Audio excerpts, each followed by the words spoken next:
David is in Cambridge. Good evening. Hi, Daniel. Thanks for taking my call. I'll try and make this as quick as I can. My hobby is fishing for carp, and one of the more expensive items of tackle that carp anglers use is something called a bait boat, which think of it as an expensive radio-controlled boat. And you can buy different boats with different sets of features, and the more features you have, the more expensive they are. I bought a boat 2 years ago, so I know it's out of warranty now because it was only a 1-year warranty. But I bought the boat because I relied on a certain set of functions and features that both added to the cost of it and made me buy it. Some of those features were provided via an iPhone app, and the company advertised that they had apps for both iPhones and Android phones.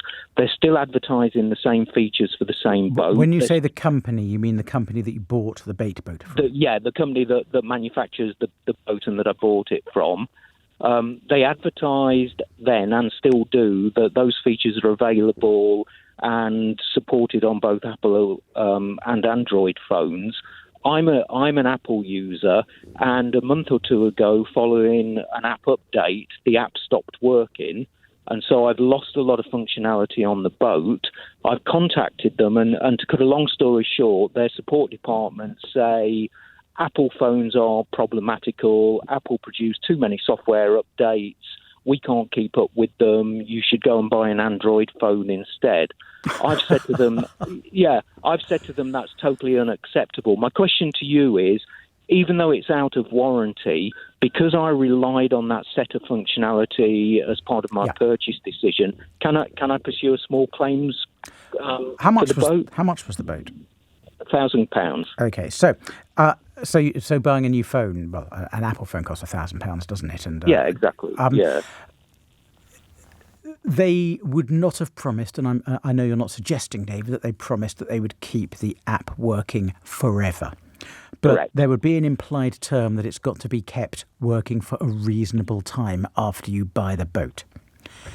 Yep. What's the natural life of one of these boats? More than 2 years, I assume.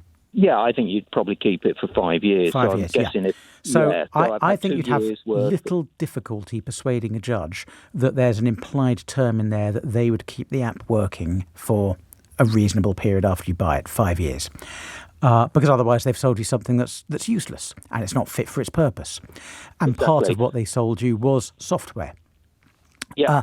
So you will have a claim here for they've sold you something that's not of satisfactory quality and not fit for its purpose. Okay.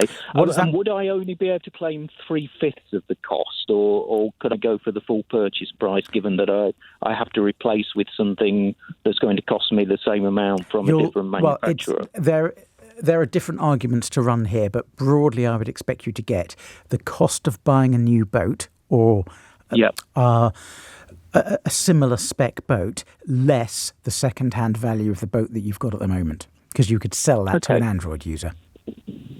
Yeah, okay. So that's the way a judge would probably calculate the compensation. Does it help my case that they're still advertising? Actually, what I'd prefer them to do is just make that work again. I'm sure. And the fact they're advertising it means they're a bit shoddy, because they shouldn't be if the app doesn't work and if they accept the app doesn't work on iPhones. But that's not going to strengthen or weaken your case. Your case is very simply, you sold me this. It has to be fit for purpose. It's not fit for purpose because the software you sold with it no longer works. It should have a life of 5 years. It didn't have.